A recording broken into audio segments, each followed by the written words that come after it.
നമ്മളിലും കുറെ ആൾക്കാർ ഇങ്ങനെ ശീലാക്കാത്തുണ്ട്. വാതിലടച്ചാൽ നല്ല സുഖമല്ല, ഇരുന്നങ്ങനെ ഉറങ്ങാനും മൂത്തൊരു ഭാഗത്തങ്ങനെ പോകും, ഒരു ഭാഗത്തങ്ങനെ ഇരുന്ന് ഉറങ്ങും ചെയ്യാം.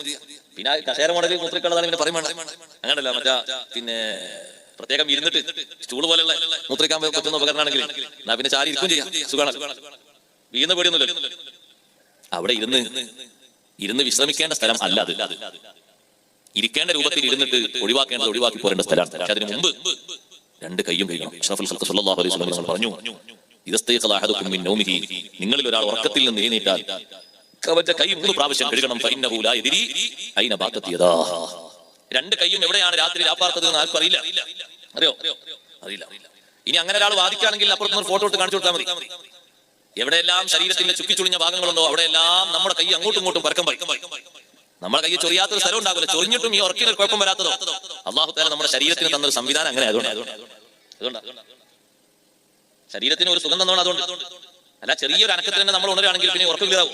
ഇല്ല, ഒരു ഭാഗത്ത് അങ്ങനെ ഉറങ്ങുന്നുണ്ട്, വേറെ ഒരു ഭാഗത്ത് അങ്ങനെ മാതി ചൊറിയുന്നുണ്ട്. ചിലരങ്ങനെ തലയിന്ന് പരമാവധി പേൻ എടുക്കാൻ നോക്കുന്നത് കിട്ടുന്നില്ല. ചിലർ വേറെ പല ഭാഗത്തും അങ്ങനെ സ്പർശിക്കുന്നുണ്ട്. എല്ലാം കൂട്ടി നോക്കുമ്പോൾ സഹോദരങ്ങളെ സഹോദരിമാരെ, അസ്പൃശ്യതകൾ കൈകളിൽ ഉണ്ട്. ആ അസ്പൃശ്യതയുള്ള കൈ കൊണ്ടാകരുത്. ആദ്യമായിട്ട് തന്നെ നിന്റെ ശരീരത്തിൽ നിന്ന് സ്വകാര്യ അവയവങ്ങൾ നീ പിടിച്ചു കഴുകുന്നത് ഈ പലതും തൊട്ടുരുമീറ്റ് അതൊക്കെ പറ്റിപ്പിടിച്ച കൈകൊണ്ടാകരുത്. നല്ല വൃത്തിയുള്ള കൈകൊണ്ടാകണം വൃത്തിയാക്കേണ്ടത്. അതിനാണ് രണ്ട് കൈയും ആദ്യം 3 പ്രാവശ്യം കഴുകണമെന്ന് പറയുന്നത്. വായ കൊപ്പിക്കണം, അതുപോലെ തന്നെ മുഖം കഴുകിയിട്ട് നല്ല ഉണർവോടെ ഇരുന്ന് മൂത്രമൊഴിക്കണം. നജസ് അങ്ങോട്ടും ഇങ്ങോട്ടും ചേർന്നുകൂടാ. ഇങ്ങനെ മൂത്രമൊഴിച്ചിട്ട് പിന്നീട് ശേഷം വുളൂഇന് വേണ്ടി വേറെ കഴുകണം. ഈ കഴുകുമ്പോഴൊക്കെ സഹോദരങ്ങളെ സുന്നത്ത് മനസ്സിൽ കരുതിയാൽ അത് വലിയ ഖൈറാണ്. അഷ്റഫുൽ ഖൽഖ് സ്വല്ലല്ലാഹു അലൈഹി വസല്ലം തങ്ങൾ എഴുന്നേറ്റ ഉടനെ നിർവഹിച്ചതും നമ്മളോട് നിർവഹിക്കാൻ പറഞ്ഞതുമാണിത്.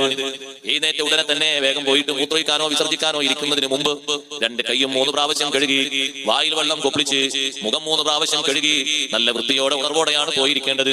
എന്നാ പിന്നെ ആ ഇരുത്തത്തിൽ ഉറക്കം വരൂല. നജസ് അങ്ങോട്ടും ഇങ്ങോട്ടും തെറിക്കുന്ന പ്രശ്നമില്ല. നല്ല കാര്യബോധത്തോടെ ഉണർവോടെ മൂത്രമൊഴിക്കാനും അത് വൃത്തിയാക്കാനും കഴിയും. നല്ല വൃത്തിയുള്ള കൈകൊണ്ട് ശുചീകരണം നടത്താൻ കഴിയും. അതേ സഹോദരങ്ങളെ, ശരീരത്തിന്റെ ഭാഗത്ത് ഇപ്പൊ സ്പർശിച്ചതും വൃത്തിയുള്ള കൈകൊണ്ടാകണം. നബി സല്ലല്ലാഹു അലൈഹി വസല്ലം തങ്ങൾ ഇത് പറഞ്ഞപ്പോ പഴയ കാലത്ത് വേറെ പല വിഷയങ്ങളോടും എതിരി വിളിച്ച ആളുകൾ ഇതിനോടും എതിരി വിളിച്ചിട്ടുണ്ട്.